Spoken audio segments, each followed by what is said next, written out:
Hello students, मैं हूं गुंजन एरन और अपनी आज की इस वीडियो में हम बात कर रहे हैं क्लास 12th मैथमेटिक्स से चैप्टर 3 मैट्रिसेस आव्यूह की, जिसमें हमारा टॉपिक है इंट्रोडक्शन ऑफ मैट्रिसेस। तो सबसे पहले जान लेते हैं आव्यूह किसे कहते हैं, व्हाट इज़ मैट्रिसेस। तो यहाँ हमने डेफिनेशन लिखी है, आव्यूह संख्याओं या फलनों का।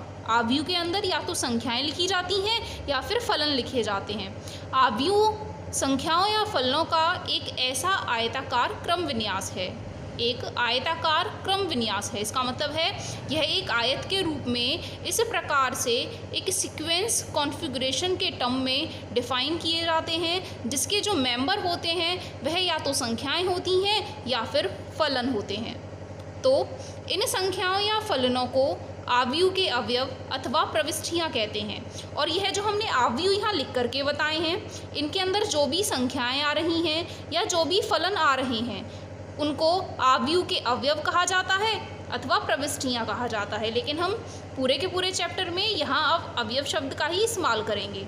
आव्यूह को अंग्रेजी वर्णमाला के कैपिटल लेटर से व्यक्त करते हैं। कोई भी कैपिटल लेटर का इस्तेमाल हम कर सकते हैं किसी भी दिए गए आव्यूह को प्रदर्शित करने के लिए। जैसे कि हमने यहाँ एग्जाम्पल लिखा है a बराबर, एक यह आव्यूह दिया गया है जहाँ पर एक आयत के रूप में संख्याओं को कॉन्फ़िगरेशन किया गया है, जहाँ इनके अवयव हैं -2 5 0 √5 3 6। और यह जो क्षैतिज रेखाएं होती हैं आव्यूह के अंदर, इन्हें हम कहते हैं पंक्तियाँ, रोज़। और यह जो हमारी ऊर्ध्वाधर रेखाएं होती हैं इन्हें हम कहते हैं स्तंभ अर्थात कॉलम।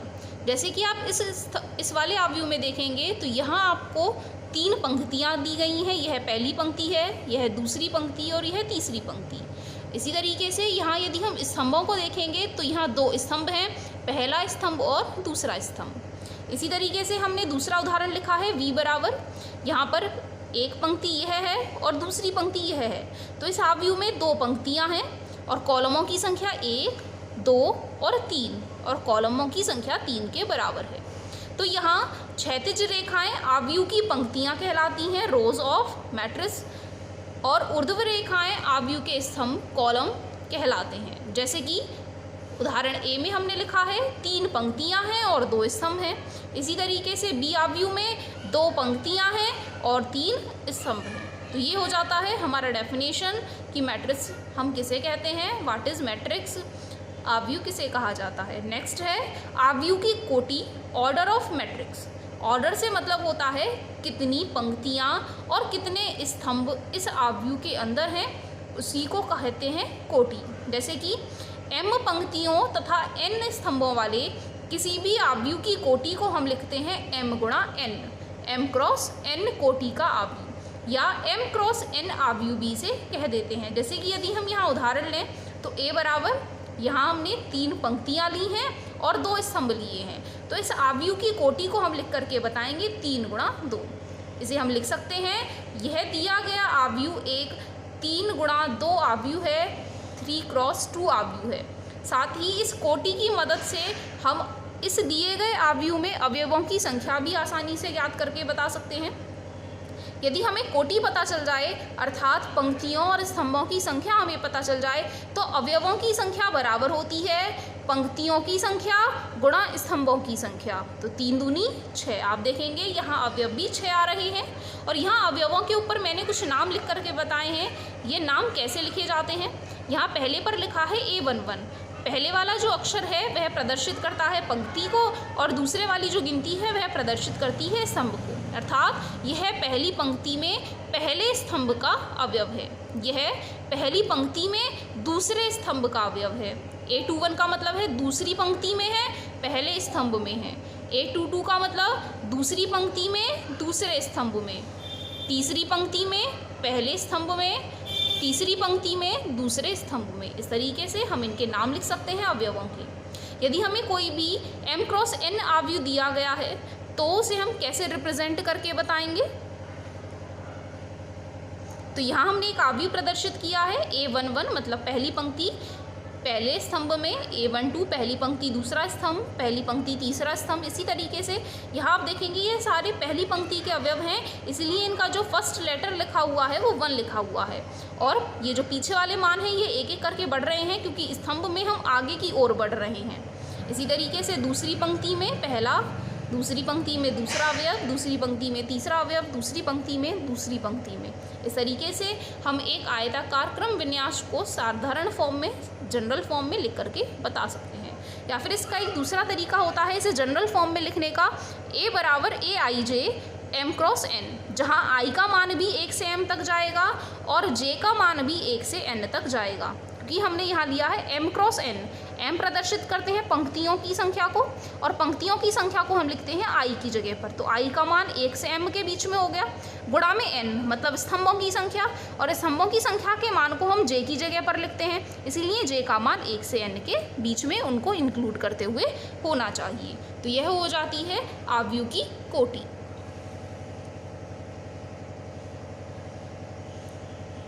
जनरली AIJ का मतलब होता है IV पंक्ति में jवें स्तंभ में आने वाला अवयव।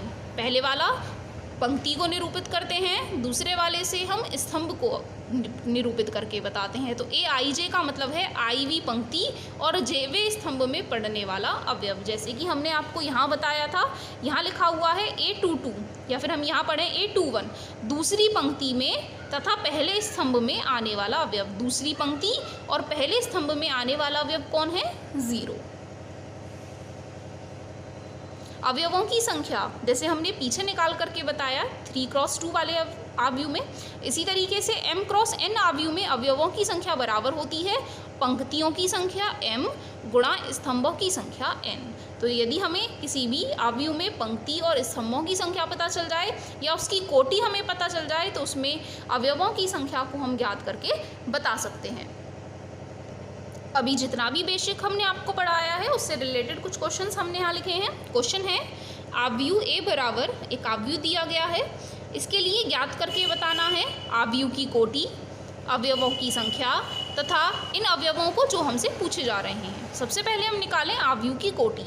तो आव्यूह की कोटि निकालने के लिए हमें ज़रूरत पड़ती है कितनी पंक्तियाँ हैं और कितने स्तंभ हैं। तो यदि आप इस आव्यूह के लिए देखेंगे तो पंक्तियों की संख्या 1, 2, 3 पंक्तियां हैं, तो M का मान हमने यहाँ 3 लिखा है। इसी तरीके से स्तंभों की संख्या 1, 2, 3, 4, तो स्तंभों की संख्या हो जाती है 4।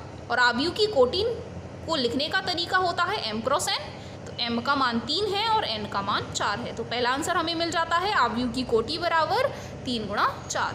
दूसरा है अवयवों की संख्या। अवयवों की संख्या निकालने के लिए अभी हमने सूत्र पढ़ा ऊपर, पंक्तियों की संख्या गुणा स्तंभों की संख्या M गुणा N। तो M का मान था 3 और N का मान था 4, 3 चौक 12। ये दूसरा आंसर हमें मिल जाता है अवयवों की संख्या का। तीसरे पार्ट में पूछा गया है A 1 3 का मान, अर्थात पहली पंक्ति में तीसरे स्तंभ का मान, पहली पंक्ति में और तीसरे स्तंभ का मान तो हमें मिलेगा 19। इसी तरीके से A 2 1 दूसरी पंक्ति पहले स्तंभ में, दूसरी पंक्ति में और पहले स्तंभ में, तो यह आंसर हमें मिल जाता है 35। A 3 3 तीसरी पंक्ति में तीसरा स्तंभ, तो माइनस के 5 मान है यहाँ। A 2 4 दूसरी पंक्ति में चौथा स्तंभ 12।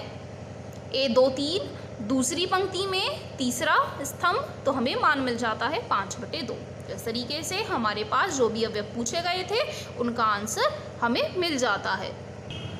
नेक्स्ट क्वेश्चन हमने लिखा है यदि किसी आव्यूह में 8 अवयव हैं, अवयवों की संख्या 8 दी गई है, तो इसकी संभव कोटियाँ क्या हो सकती हैं। तो हमें M क्रॉस N का मान, क्या संभव मान हो सकते हैं, वह निकाल करके बताना है। तो अभी हमने पढ़ा था कि यदि हमें कोटि पता चल जाती है, यदि हमें पता है इसकी कोटि M क्रॉस N है, तो अवयव हम निकालते हैं उन दोनों की गुणा करके। तो अब हमें क्या करना है, उल्टा करना है। अवयवों की संख्या हमें दे रखी है, अब हमें 8 के संभव गुणनखंडन करके बताने हैं। दो संख्याओं के गुणनफल के रूप में हम 8 को कितने प्रकार से लिख सकते हैं, तो हमने यही लिखा है यहाँ। चूँकि यदि किसी आव्यूह की कोटि M क्रॉस N है, तो इसमें अवयवों की संख्या हम इन दोनों की गुणा करके प्राप्त कर लेते हैं। तो इसीलिए यदि हमें 8 अवयव दे रखे हैं किसी भी आव्यूह में, तो उसकी संभव कोटियाँ ज्ञात करने के लिए हम प्राकृतिक संख्याओं के उन सभी क्रमिक युग्मों को जांच कर लेंगे जिनका गुणनफल 8 बैठ रहा है। तो हमें संभव क्रमिक युग्म मिल जाते हैं 8 के। ऐसे गुणनखंडन हम करके बताएं, इन्हें 8 को 2 भागों में ऐसे बांट करके बताएं जिनका गुणनफल 8 बैठ रहा हो। तो आप देखेंगे 1, 8 1 की 8 में गुणा करेंगे तो 8 आएगा। दूसरा 2 गुणा 4 तो भी 8 होता है, 4 गुणा 2 8 और 8 गुणा 1 तो भी 8। यह हो सकती हैं इनकी संभव कोटियाँ। तो इसलिए हमने संभव कोटियों को लिख करके बताया है, क्योंकि इनके बीच में क्रॉस लगा करके कोटियों को प्रदर्शित करते हैं। तो 1 क्रॉस 8, 2 क्रॉस 4, 4 क्रॉस 2 और 8 क्रॉस 1। यह हो सकती हैं 8 अवयव वाले आव्यूह की संभव कोटियाँ। यहाँ हमने 2 क्वेश्चन लिखे हैं जिन्हें आप प्रैक्टिस कर सकते हैं। पहला क्वेश्चन है, यदि किसी आव्यूह में 24 अवयव हैं तो इसकी संभव कोटियाँ क्या होंगी, और यदि इसमें 13 अवयव होते तो कोटियाँ क्या होंगी। तो पहला क्वेश्चन हमें करना है 24 अवयव वाला। तो हमें फिर से 24 के ऐसे गुणनखंडन ढूंढने हैं प्राकृतिक संख्याओं के पदों में केवल 2-2 के क्रमिक युग्मों में, क्योंकि क्रमिक युग्मों में ही कोटियों को प्रदर्शित किया जाता है। तो 24 के गुणनखंडन हो सकते हैं 1 गुणा 24 या 2 गुणा 12 या 3 गुणा 8 या फिर 4 गुणा 6, 6 गुणा 4, 8 गुणा 3, 12 गुणा 2 और 24 गुणा 1। तो यही हो जाती हैं इनकी संभव कोटियाँ। इसी तरीके से 13 अवयव वाले 13 के तो गुणनखंड करेंगे तो 1 और 13 2 गुणनखंड आते हैं। तो इसीलिए संभव कोटियाँ भी हमें मिलेंगी या तो 1 गुणा 13 या फिर 13 गुणा 1। इसी तरीके से दूसरा क्वेश्चन है, यदि किसी आव्यूह में 18 अवयव हैं तो इसकी संभव कोटियाँ क्या होंगी। तो 18 के लिए यदि हम देखें, 18 को हम 2 भागों में बांट सकते हैं, 1 गुणा 18, 2 गुणा 9, 3 गुणा 6, 6 गुणा 3, 9 गुणा 2 और 18 गुणा 1। यही ऐसे युग्म बन रहे हैं जिनका गुणनफल हमें 18 मिल सकता है और कोई युग्म ऐसा नहीं प्राप्त होगा। साथ ही पूछ रहे हैं यदि इसमें 5 अवयव होते तो क्या होगा। तो 5 अवयव के लिए इनके गुणनखंडन हो सकते हैं 1 गुणा 5 और 5 गुणा 1।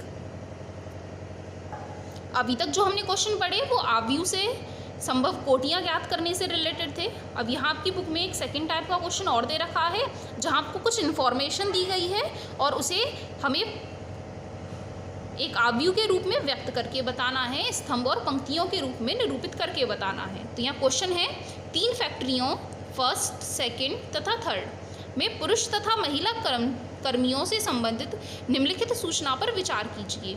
यहाँ पहली फैक्ट्री दे रखी है, यह दूसरी फैक्ट्री है और यह तीसरी फैक्ट्री है। पहली फैक्ट्री में पुरुष कर्मी 30 हैं और महिला कर्मी 25 हैं। दूसरी फैक्ट्री में पुरुष कर्मी 25 हैं और महिला कर्मी 31 हैं। तीसरी फैक्ट्री में पुरुष कर्मी 27 हैं और महिला कर्मी 26 हैं। तो इस उपयुक्त सूचना को हमें 3 गुणा 2 आव्यूह में निरूपित करके बताना है, जिसकी पंक्ति और दूसरे स्तंभ वाली प्रविष्टि को भी हमें लिख करके बताना है। सबसे पहले तो आप देखें, जो हमें यहाँ आव्यूह पूछा गया है उसकी कोटि क्या है, 3 गुणा 2, अर्थात 3 पंक्तियाँ और 2 स्तंभ चाहिए।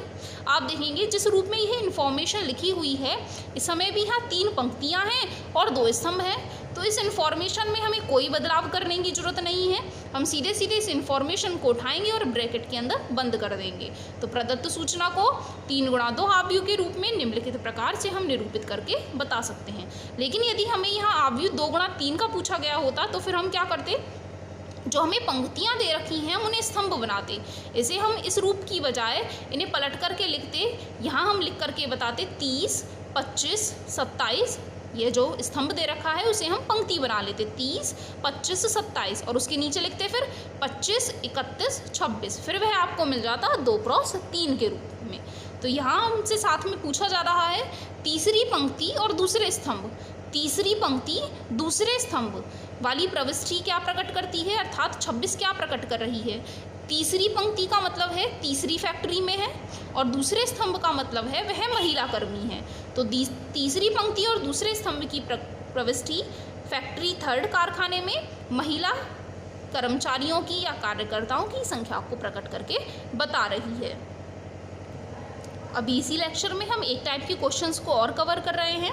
क्वेश्चन है, एक ऐसे 3 क्रॉस 2 आव्यूह की रचना कीजिए जिसके अवयव aij बराबर इस सूत्र से दिए जाते हैं। तो सबसे पहले तो जो हमें आव्यूह चाहिए है वो 3 गुणा 2, 3 क्रॉस 2 का चाहिए, अर्थात 3 पंक्तियाँ और 2 स्तंभ चाहिए। यदि हम जनरल फॉर्म में एक 3 गुणा 2 आव्यूह को प्रदर्शित करके बताएं, 3 पंक्तियाँ और 2 स्तंभों को, तो हम लिखेंगे a11, a12, a21, a22, a31 और 332। ये हमने नाम कैसे लिखे हैं, पहली पंक्ति पहले स्तंभ में, पहली पंक्ति दूसरे स्तंभ में, दूसरी पंक्ति पहला स्तंभ, दूसरी पंक्ति दूसरा स्तंभ, तीसरी पंक्ति पहले स्तंभ का अवयव है, यह तीसरी पंक्ति दूसरे स्तंभ का अवयव है। तो ये हो जाती है इनकी जनरल फॉर्म। अब हमें यहाँ ए आई जे का मान दिया गया है, जहाँ आई होता है पहले वाला जो मान है और जे होता है जो दूसरे वाला मान है। अब हम एक एक करके इन 6 अवयवों की गणना करेंगे। जैसे सबसे पहले हमें निकालना है A11, तो हम आई की जगह पर भी 1 लगाएंगे और जे की जगह पर भी 1 लगाएंगे। तो यहाँ आई और जे के मान लगाने पर हमें मान प्राप्त होगा। इसी तरीके से जब हम A12 निकालेंगे तो आई की जगह पर 1 और जे की जगह पर 2 लगा लेने पर। तो यही काम हमने यहाँ करके बताया है।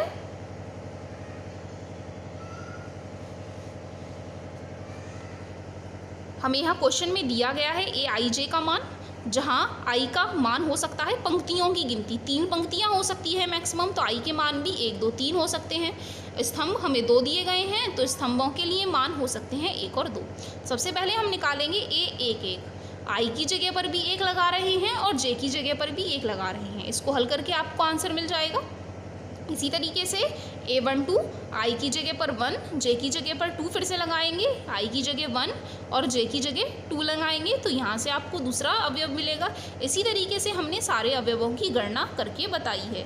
जब हमारे पास सारे अवयव आ गए हैं तो इन सारे अवयवों को हम अपने आव्यूह में लगा लेंगे, तो हमें पता चल जाएगा कि हमारा अविष्टाव्यूह क्या होगा। यहाँ था पहले A11, तो A11 का मान जो भी था वो हमने यहाँ रखा, A12, A21, A22, A31 और यहाँ A32।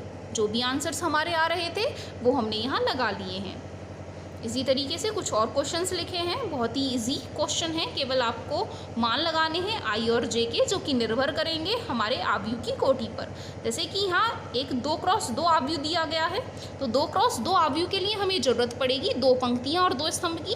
पहली पंक्ति में A11, A12, फिर दूसरी पंक्ति लिखेंगे तो 2 1 2 2। अब हमें यहाँ 4 अवयवों की गणना करनी है। पहले रखेंगे 1 1, आई की जगह पर 1, जे की जगह पर 1, 1 2 निकालने के लिए आई की जगह 1, जे की जगह 2, 2 1 निकालने के लिए आई की जगह 2, जे की जगह 1, 2 2 निकालने के लिए दोनों की जगह हम 2 2 रख करके बताएंगे। इस तरीके से आप 4 अवयव प्राप्त कर लेंगे और आपको यहाँ आव्यूह जो भी हमें चाहिए है वह प्राप्त हो जाएगा। अपनी आज की इस वीडियो में इतना ही। हम अपनी नेक्स्ट वीडियो में आपको पढ़ाएंगे आव्यूहों के प्रकार, types of matrices. Thank you.